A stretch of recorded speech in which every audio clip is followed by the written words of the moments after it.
तो भगवान बोले अब हमको वृंदा को उसके पातिव्रत का फल देना है। और पातिव्रत का फल क्या है कि पति रूप में साक्षात ठाकुर जी प्राप्त हो जाएं। ये पातिव्रत का फल है। और पातिव्रत के फल के रूप में जलंधर का रूप धारण करके स्वयं श्रीमन नारायण वृंदा के समीप आ गए। बंधुओं, ये वृंदा का पातिव्रत का फल मिला है उसको, कि सामान्य पति नहीं है, जिसके लिए मीराबाई कहती हैं ऐसे बर को बरे जो जन्मे और मर जाए, बलहारी श्री गोपाल जी, बर बर श्री गोपाल जी, जासो चुड़ लो मैं हुए जाए। श्री गोपाल जी पति बन करके आ जाएं, ये तो मीराबाई की इच्छा है। इसके लिए मीराबाई कितनी रोई हैं, कितनी पीड़ा में रही है, तब जाकर के ठाकुर जी ने उनको वो फल दिया। आज वृंदा को वो फल क्यों दे रहे हैं? क्योंकि उसका पातिव्रत श्रेष्ठ है। और भगवान ही जलंधर के रूप में आकर के वृंदा के सामने खड़े हो गए। और जैसे ही अपने पति के अलावा अन्य की चरणों में प्रणाम करके उनका तिलक किया, उनकी आरती उतार करके, न्योछावर करके, जल उबार करके, प्रसाद पवा करके उच्छिष्ट पाया, वहां जलंधर जिसके लिए वो पातिव्रत करती थी उसका बल क्षीण होने लगा। क्यों? क्योंकि अब एक प्रकार से जिसके लिए व्रत था, जिसके लिए नियम था, जिसको निहारती थी, जिसके लिए सब कुछ करती थी, वो तो अब ठाकुर जी बन के आ गए ना, तो ठाकुर जी के लिए हो गया। जैसे ही ठाकुर जी के लिए व्रत हुआ, जलंधर के लिए जो व्रत हो रहा था उसका नाश हो गया। और वहां रणभूमि में देवताओं के द्वारा जलंधर का वध हो गया। जलंधर का सर धड़ से अलग हुआ और सर से धड़ से सर अलग होकर के सीधा आके पड़ा वृंदा की गोद में। जैसे ही अपने हाथ में गोद अपने पति का मुख देखा, देख करके विचलित हो गई। सामने देखा तो सामने जलंधर बैठा है और गोद में देखा तो मुखमंडल है। तुरंत रोने लगी, आप कौन हैं? मुझे अपना रूप दिखाइए। तुरंत शंख चक्र पद्मधारी ठाकुर जी प्रकट हो गए। वृंदा, तेरे पातिव्रत से प्रसन्न होकर के मैंने तुझे फल दिया, तेरे पति रूप में मैं ही आया हूं। वृंदा बोली, मेरा सौभाग्य कि आप मेरे पति रूप में आए, लेकिन आप छल करके क्यों आए? आप अपने वास्तविक रूप में आकर के मुझे स्वीकार कर लेते। मेरे पति का रूप धारण करके आपने मेरे पातिव्रत को नष्ट क्यों किया? ठाकुर जी बोले, अगर हम वास्तविक रूप में आते तो तुम इतनी बड़ी पतिव्रता हो कि हमको स्वीकार ही नहीं करती, इसलिए हमको तुम्हारे पति का रूप धारण करके आना पड़ा। और सही बात, मूल बात तो यह है वृंदा, तुम्हारे पातिव्रत के कारण तुम्हारे पति का बल इतना प्रकट हो चुका था कि वो पूरे पृथ्वी का, पूरे ब्रह्मांड का नाश कर देता। इसलिए तुम्हारा पातिव्रत टूटना बहुत आवश्यक था। वृंदा बोली, आपने मेरा पातिव्रत नष्ट कर दिया। बोले जी, अब मैं आपको श्राप देती हूं। क्या? या आप पत्थर बन जाओ, आप एक शिला का रूप धारण कर लो। भगवान बोले, तब भी हम तुम्हें तो नहीं छोड़ेंगे, तुम भी एक तुलसी का पौधा बन जाओ। तुम संग रहोगी तो पाएंगे, तुम संग रहोगी तो बैठेंगे, तुम संग रहोगी तो पिएंगे। क्योंकि तुम्हारे पातिव्रत से प्रसन्न होकर हमने तुमको अब चुन लिया है। अब तुम चाह करके भी हमसे दूर नहीं जा पाओगी। हमारे बिना तुम नहीं रहोगी और तुम्हारे बिना हम नहीं रहेंगे। भगवान एक लीला में कितनी लीलाएं प्रकट करते हैं हम नहीं जानते। एक वैश्या ने भगवान के लिए तप किया और तप करके जब भगवान प्रकट हुए तो भगवान से वरदान मांगा, जैसे श्री यशोदा जी को आप सुख देते हैं, उनकी कोख से आप जन्म लेते हैं, जैसे कौशल्या जी के गर्भ से आप जन्म लेते हैं, ऐसे मेरे गर्भ से भी आपका जन्म हो, ऐसी कृपा कर दो। भगवान बोले कौशल्या जी के गर्भ से, यशोदा जी के और देवकी मैया के गर्भ से तो हम एक ही बार जन्मे, पर हम तुम पर कृपा करते हैं कि हम तुम्हारे गर्भ से जन्म लेते ही रहेंगे, एक जन्म नहीं अनेक जन्म होंगे। कैसे?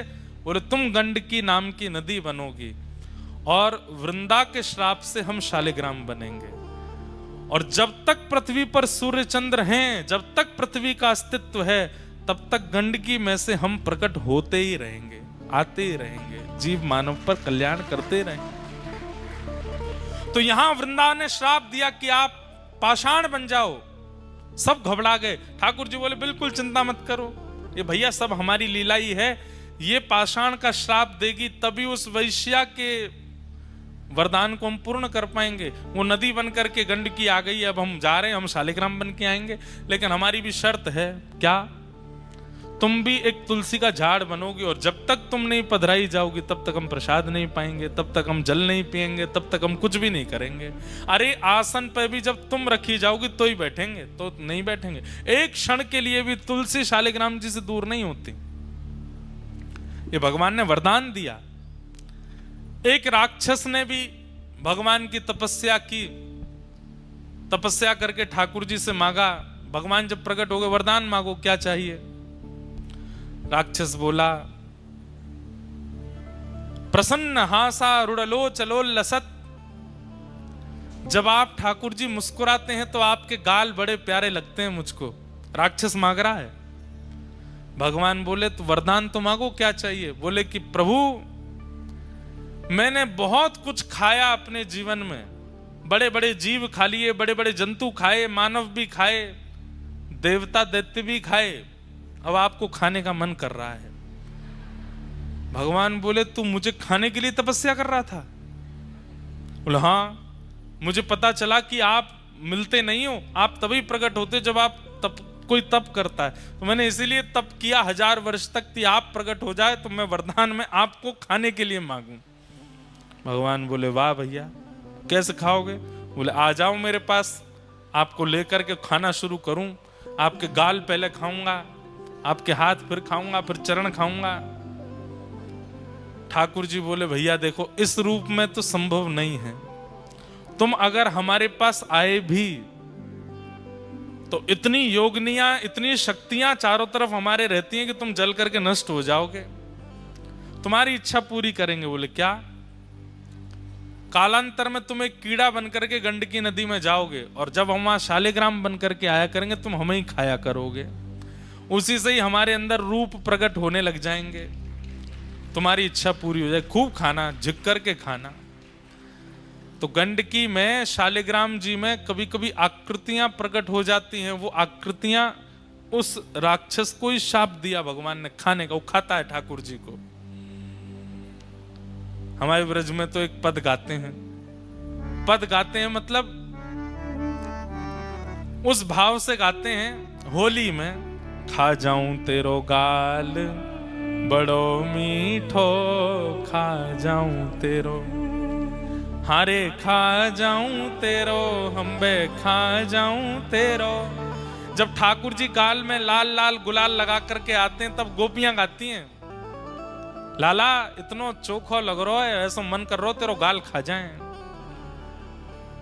ये प्रेम के भाव में, जैसे छोटे बालक होते हैं गदमदरा से, उनको देख के मन होता है, मन ऐसा करे या खा जाए, या कि हाथन ने खा जाए, पामन ने खा जाए, इतना बढ़िया। ऐसे ठाकुर जी के लिए तो एक राक्षस ने मांगा कि मैं आपको खाऊं, तो ठाकुर जी उसके लिए शालिग्राम बन गए। बोले खाना। तो कितनों की इच्छा पूर्ति एक श्राप से हुई। वृंदा ने श्राप दिया कि आप पाषाण बन जाओ। भगवान बोले ठीक है। एक वैश्या ने वरदान मांगा था तो उसके गर्भ से हम जन्मेंगे, वो गंडकी बनेगी और हम शालिग्राम। एक राक्षस ने मांगा था कि वो खाना चाहता है, तो वो भी पेंडिंग बैठा है, कब उसको वरदान पूरा करें। शालिग्राम रूप को ही खाया करेगा वो। लेकिन वृंदा देवी तुम हमसे दूर नहीं रह पाओगे। अच्छा, ये तो केवल एक कथा थी, पर वास्तविकता भूमंडल पर वृंदा को प्रकट करने के लिए कोई चाहिए। जैसे राम जी को आने के लिए दशरथ और कौशल्या चाहिए, ठाकुर जी को आने के लिए देवकी वसुदेव चाहिए। विश्व का कल्याण करने वाली।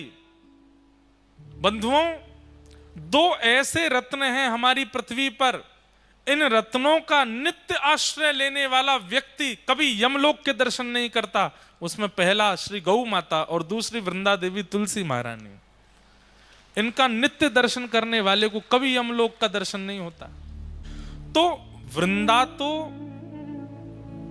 ठाकुर जी की ही हैं। अभी सुनिएगा कथा। वो तो आना चाहती है पृथ्वी पर, श्री कृष्ण आएंगे तो लीला के लिए वृंदा को प्रकट होना है, पर वृंदा ऐसे सामान्य रूप से प्रकट नहीं होगी, उसके लिए पृष्ठभूमि चाहिए। ऐसे कोई कौशल्या जैसी, कोई देवकी जैसी, कोई यशोदा जैसी मां चाहिए। तो भगवान ने जलंधर की पत्नी वृंदा को माध्यम बनाया।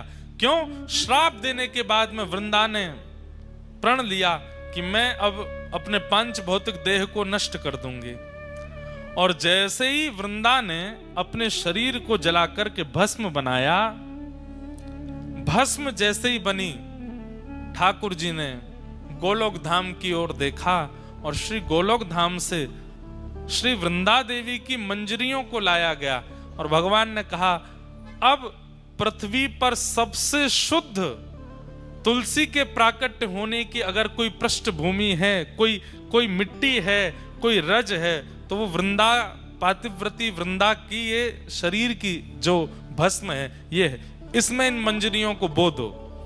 जैसे ही तुलसी की मंजरियां उस भस्म में बोई गईं, उसी भस्म से, उसी रज से, जो पतिव्रता नारी वृंदा थी उसके शरीर की रज से जो प्रकट हुई, वही है श्री तुलसी महारानी। बोलो तुलसी महारानी की जय। भगवान बोले अब मंगल होगा विश्व का, विश्व का मंगल करने वाली अब तुलसी जी गोलोक धाम से भूमि पर प्रकट हो चुकी हैं। सामान्यतया तुलसी जी को नहीं लाया गया। तुलसी जी के लिए कितना बड़ा योजना बनाई गई। बोले अखंड पतिव्रता नारी होगी, उसके कोख से तुलसी जी प्रकट होंगी। पर तुलसी जी क्योंकि एक वृक्ष के रूप में प्रकट होने वाली हैं, तो इनके लिए कोख क्या है? रज। कोख क्या है? मिट्टी। और वो कैसे बने? बोले पतिव्रता नारी जब अपने शरीर का त्याग करके रज बन जाएगी तो उससे प्रकट होंगे तुलसी। तो वृंदा जी की रज से तुलसी महारानी प्रकट हुई और तभी देवी देवता प्रकट हो गए। क्यों? नारायण भगवान तो धीरे धीरे पाषाण बन गए, शालिग्राम बन गए और यहाँ वृंदा महारानी तुलसी जी के रूप में प्रकट हो गई। तुरंत देवी देवता आए, आकर के गठबंधन किया और तुलसी शालिग्राम जी का विवाह कर दिया। दोनों को एक कर दिया आज ही के दिन। इसलिए आज तुलसी शालिग्राम विवाह महोत्सव भी है, तुलसी शालिग्राम जन्म महोत्सव भी है। आज शालिग्राम जी की जन्म तिथि भी है, तुलसी जी की जन्म तिथि भी आज ही के दिन प्रकट हुई है। आज ही के दिन इनका प्रादुर्भाव हुआ है। ऐसी वृंदा महारानी, तुलसी महारानी को हम बारंबार प्रणाम करते हैं। शालिग्राम प्रभु को हम बारंबार वंदन करते हैं। बंधुओं, हमारे कई शास्त्रों के अनुसार माताएं शालिग्राम जी की पूजा नहीं करती, पर माताओं को विशेष रूप से तुलसी जी की पूजा करने का अधिकार है। भाई लोग शालिग्राम जी की पूजा करें और माताएं तुलसी जी की आराधना करें। शालिग्राम जी से भी अधिक फल मिलता है तुलसी जी की पूजा करने से। कहते हैं जिस घर में तुलसी जी विराजमान होती हैं उस घर में कभी यमराज नहीं जाते। जिस घर में तुलसी जी की आराधना होती है विधिवत रूप से, उस घर में पितरों को तर्पण आदि किया जाता है, पितरों का पिंडदान आदि किया जाता है। पर वास्तविकता में जिस घर में तुलसी हरी भरी खूब मात्रा में विराजमान होती हैं, उस घर के पितृ मुक्त हो ही जाते हैं। जिस घर में चंदन घिसने के बाद में तुलसी जी को थोड़ा सा, तुलसी जी की जो काष्ठ होता है या तुलसी जी का पत्र घिस करके चंदन में अगर मिला दिया जाए थोड़ा सा, और उसको ठाकुर जी को निवेदित किया जाए, फिर ठाकुर जी को निवेदित करने के बाद अपने अंग पर लगाया जाए, तो जन्म से लेकर के तुलसी अंकित चंदन लगाने तक, उस दिन तक जितने पाप बने सब नष्ट हो जाते हैं तुलसी जी का चंदन लगाने से। तुलसी जी के जो काष्ठ हैं, तुलसी जी की जो लकड़ी होती है, हमने परम पूजनीय प्रातः स्मरणीय श्री मलुकपीठ वाले महाराज जी को देखा। इतनी बड़ी तुलसी जी की काष्ठ एक रहती है उनके पास, उसमें नित्य अग्नि प्रज्वलित करते हैं और उस तुलसी जी के काष्ठ की अग्नि से 1000 दिए जलाते हैं महाराज जी नित्य संध्या में शाम को। तो हमने महाराज जी से पूछा, मैंने महाराज जी इसका क्या फल है? तो महाराज जी बोले तुलसी जी के काष्ठ से एक दिया प्रज्वलित करने से 1000 दिए प्रज्वलित करने का फल मिलता है। दिए प्रकट करते ही ठाकुर जी को जब अर्पित किए जाए, ठाकुर जी बड़े प्रसन्न हो जाते हैं। पर तुलसी जी के काष्ठ से जब दिया जलाया जाता है तो एक दिया जलाने के 1000 दिया जलाने का फल, मतलब ठाकुर जी अत्यंत प्रसन्न हो जाते हैं। लेकिन महाराज जी 1000 दिए जलाते हैं नित्य एक तुलसी काष्ठ से, और इतने छोटे छोटे छोटे छोटे दिए 1000 दियों का एक इतना बड़ा बना लेते हैं, उसको प्रज्वलित करते हैं और फिर ठाकुर जी की आरती करते हैं उससे। ठाकुर जी इतने प्रसन्न होते हैं उससे। तो हरी भरी तुलसियों तब मत कुछ करना जब काष्ठ कहीं तुलसी जी के आसपास कहीं प्रकट हो जाए, टूट के अपने आप नीचे आ जाए, उसको संभाल के रख लीजिए। नित्य उस काष्ठ में थोड़ी अग्नि प्रज्वलित करो, उससे दिया जलाओ। दिया जलाने के बाद उस अग्नि को बुझा के उसकी रज अपने माथे से लगा के काष्ठ को रख दो। इतने प्रसन्न होते हैं ठाकुर जी उससे प्रकट दिए से आरती करने से। अभी तो कार्तिक का महीना, हमारे यहाँ तो तुलसी जी से ही आरती करते हैं वृंदावन में। ठाकुर जी बहुत प्रसन्न होते हैं। तुलसी जी जिस गमले में लगी हो उसकी रज, तुलसी जी की रज लेकर के कभी कभी आप तिलक धारण कर सकते हैं, और वह तिलक धारण करने से शरीर में अगर कोई बहुत गंभीर बीमारी, और सबसे बड़ी बीमारी तो भैया आजकल बुद्धि में आ जाती है, विचारों की बीमारी, नकारात्मक बीमारी, शक पैदा होने वाली बीमारी, और सही बात है गलत मार्ग पर चलने वाले विचार चित्त में आने लगते हैं। तुलसी जी की रज अपने माथे से लगाने से और माथे पर रज लगा के ठाकुर जी की आराधना करने से विचार शुद्ध होते हैं। बड़ी महिमा है तुलसी जी की। ऐसी तुलसी महारानी को हम बारंबार प्रणाम करते हैं। इस भाव से आज के दिन श्रीमन नारायण शालिग्राम रूप में प्रकट हुए और तुलसी जी के साथ में उनका विवाह। कभी आप लोग हनुमान चालीसा का पाठ करते हैं, अपनी गुरु परंपरा का पाठ करते हैं। अरे छोटे छोटे बच्चे अध्ययन भी करते हैं, अपने पढ़ाई स्कूल की कर रहे हैं, तो तुलसी जी का गमला तो बहुत सामान्य, उठा करके अपने कक्ष में विराजमान कर लो पढ़ते समय, और अपने पास में तुलसी जी रख करके आप पढ़ना प्रारंभ कीजिए। जो पढ़ेंगे भूलेंगे नहीं। ये एग्जाम देने वाले बच्चों को एक हम युक्ति बता दे रहे हैं। तुलसी जी का गमला उसकी पहले, और ऐसे नहीं कि वैसे तो तुलसी जी को पूछते नहीं, एग्जाम वाले दिन ही ले गए उठा करके, बैठो तुलसी जी पास कराओ, नहीं। तुलसी जी की नित्य आराधना आज से ही शुरू कर दीजिए। आज्ञा लेकर के तुलसी जी के पत्र तोड़ने चाहिए। द्वादशी के दिन तुलसी जी के पत्र नहीं तोड़ने चाहिए। तुलसी जी के जितने भी पत्र और आदि आदि जो नीचे गिर जाते हैं उन सबको भी प्रणाम करके सबको इकट्ठा करना चाहिए। अगर वो बहुत सूख जाएं तो उनका चूरा बना करके, जिस दिन निषेध है तुलसी जी तोड़ना, उस दिन वही प्रयोग करके ठाकुर जी का भोग लगाया जा सकता है। और तुलसी जी की एक और महिमा, अगर तुलसी जी तोड़ नहीं सकते हैं, तुलसी जी का चयन नहीं कर सकते हैं, तो ठाकुर जी पर चढ़ी भई तुलसी उठाओ, उस पर नेक जल डालो, वही दोबारा भोग में अर्पित कर दो, वो पवित्र ही मानी जाती है। तुलसी जी की बनी कंठी माला कंठ में धारण करने वाले व्यक्ति के पीछे पीछे ठाकुर जी खिंचे चले जाते हैं। जहां जहां वो व्यक्ति जाता है ठाकुर जी कहते हैं मैं संग ही रहता हूं। जो गले में कंठी माला पहनता है तुलसी जी के, जो तुलसी जी के मन के पर नाम जप करता है, भगवान कहते हैं कि उसके नाम जप से, मंत्र जप से मैं बहुत प्रसन्न रहता हूं। उसके नाम में, मंत्र में फिर आलस्य, दंभ आदि आदि जो विकार हैं ये आने बंद हो जाते हैं अगर वो तुलसी जी पर नाम उच्चारण करता है तो। और सीधी बात, आप अन्य किसी भी भाव में अगर नाम जप करते हैं तो ठाकुर जी को पता तो चल जाता है नाम जप कर रहा है, पर तुलसी जी पर जब नाम जप करते हैं तो ठाकुर जी थोड़ी पे हाथ धर के सुनते हैं आपके नाम जप को, आपके मंत्र को, आपके भाव को। ठाकुर जी को इतना प्रसन्न है। ऐसी तुलसी जी की महिमा है, उन्हें हम बारंबार वंदन करते हैं, बारंबार प्रणाम करते हैं। बोलो तुलसी महारानी की। मेरे अंगना में तुलसी को बिरवा, मेरे अंगना में तुलसी को बिरवा। अरे भैया, या पद में किशोरी जी बताए के गई हैं। बरसानो बता दियो, अपनो नाम बता दियो, अपनी गली बता दी, मोहल्ला बता दियो, लेकिन अंत में ठाकुर जी को क्या बता के गई किशोरी जी?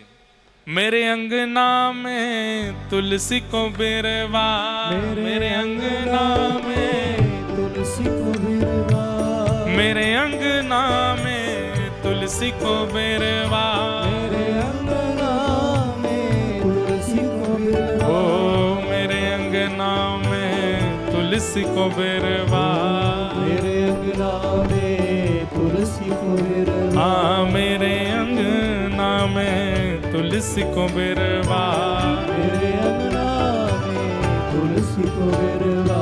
तुलसी निशानी बताए गई रे, तुलसी निशानी बताए गई रे, हाँ तुलसी निशानी बताए गई रे, तुलसी निशानी बताए गई रे। कौन?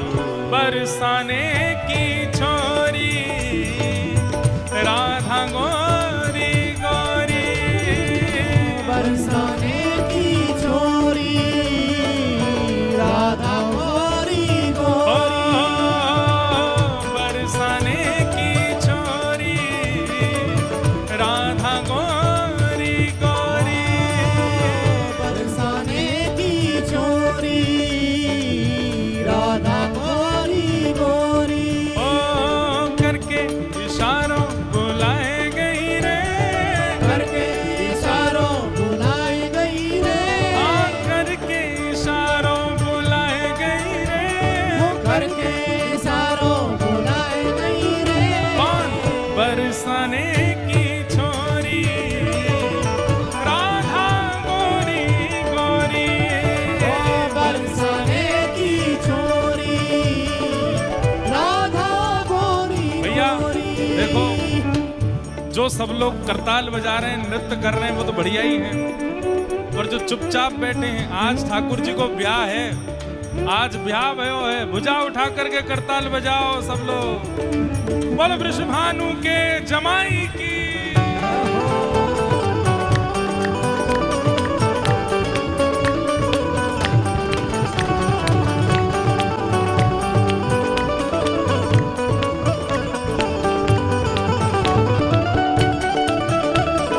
बोलो वृषभानु दुलारी की।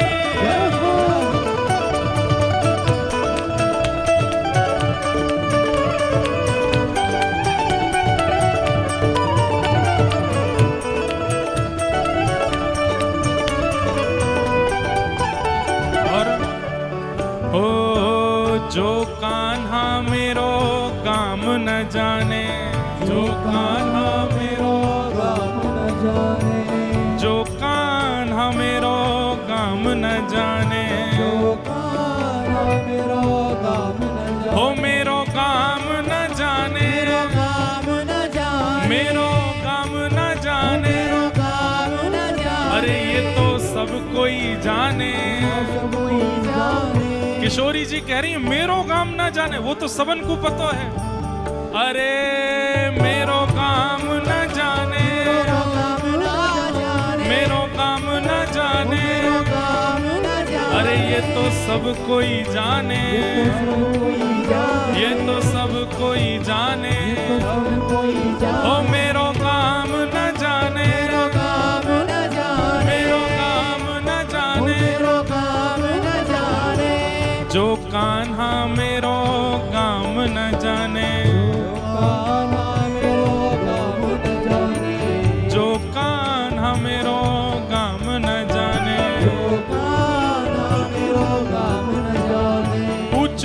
बरसानों बताए गई रे, ऊंचों बरसानों बताई गई रे, ऊंचों बरसानों बताए गई रे, ऊंचों बरसानों बताई गई रे। कौन बरसाने की छोरी राधा गोरी गोरी, बरसाने की छोरी राधा गोरी गोरी, बरसाने की छोरी राधा गोरी गोरी, बरसाने की छोरी राधा गोरी गोरी। गिरिराज धरण की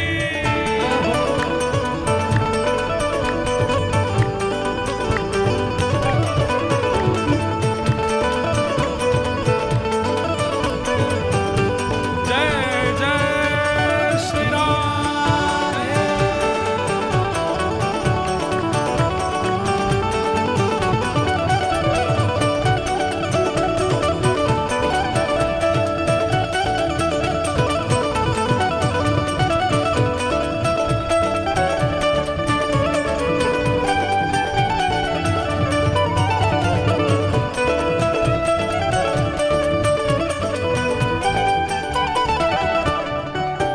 ओ सब सखियन में श्यामा जो प्यारी, सब सखियन में श्यामा जो प्यारी, सब सखियन में श्यामा जो प्यारी, सब सखियन में श्यामा जो प्यारी, ओ श्यामा जो प्यारी। ओ श्यामा जो प्यारी, भुजा उठा के पूरे बेग से कहो, ओ मेरी श्यामा जो प्यारी, मेरी श्यामा जो प्यारी, मेरी श्यामा जो ओ प्यारी, मेरी श्यामा जो प्यारी, वृषभानु दुलारी, शबान दुलारी, बरसाने वाली, बरसाने वाली, मेरी श्यामा जो प्यारी, मेरी श्यामा जो प्यारी, मेरी श्यामा जो प्यारी, मेरी श्यामा जो प्यारी, सब सखियन में श्यामा जो प्यारी, सखियन में श्यामा जो प्यारी, ओ सब सखियन में श्यामा जो प्यारी, सब सखियन में श्यामा जो प्यारी, हाँ सब सखियन में श्यामा जो प्यारे, सब सखियन में श्यामा जो प्यारी, मोहन के मन को लोभाए गई रे, मोहन के मन को, लुभाई गई रे, मोहन के मन को लोभाए गई रे, मोहन के मन को लुभाई गई रे। कौन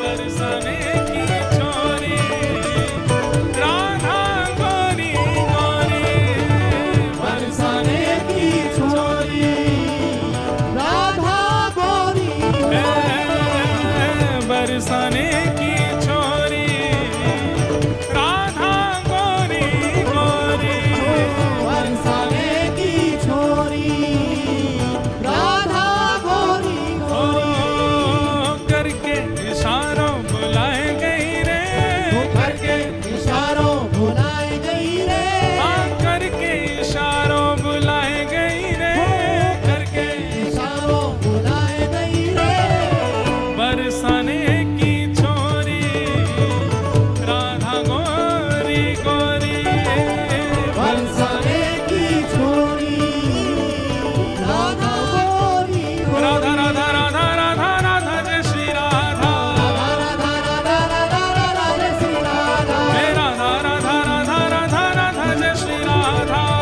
राधा राधा राधा राधा जय श्री राधा, हे जय जय श्री राधा, जय जय श्री राधा, जय जय श्री राधा, जय जय श्री राधा, जय जय श्री राधा, जय जय श्री राधा, जय जय श्री राधा, जय जय श्री हे राधा, गौ राधा राधा राधा राधा राधा जय श्री राधा, राधा राधा राधा राधा जय श्री राधा, हे राधा राधा राधा राधा राधा जय श्री राधा, राधा राधा राधा राधा राधा जय श्री राधा, हे जय जय श्री राधा, जय जय श्री श्यामा, जय जय श्री राधा, जय जय श्री श्यामा, जय जय श्री राधा, जय जय श्री श्यामा, जय जय श्री राधा, जय जय श्री श्यामा, भजो राधा राधा राधा राधा राधा जय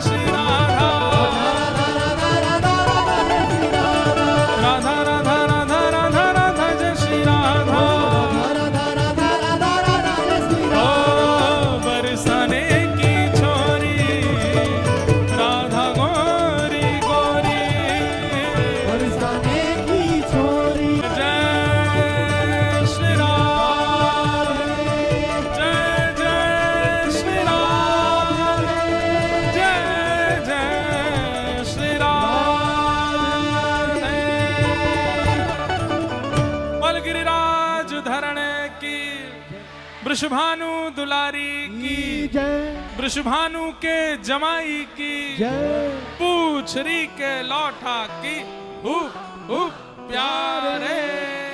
क्या बात है बंसी वारिश, बैठ जाओ। जय हो जय हो, विराजो विराजो विराजो। ये जितने भी बालक कुछ बना के लाए सबसे हम ले लेंगे कथा के विश्राम में। अभी बैठो, सब लोग बैठ जाओ।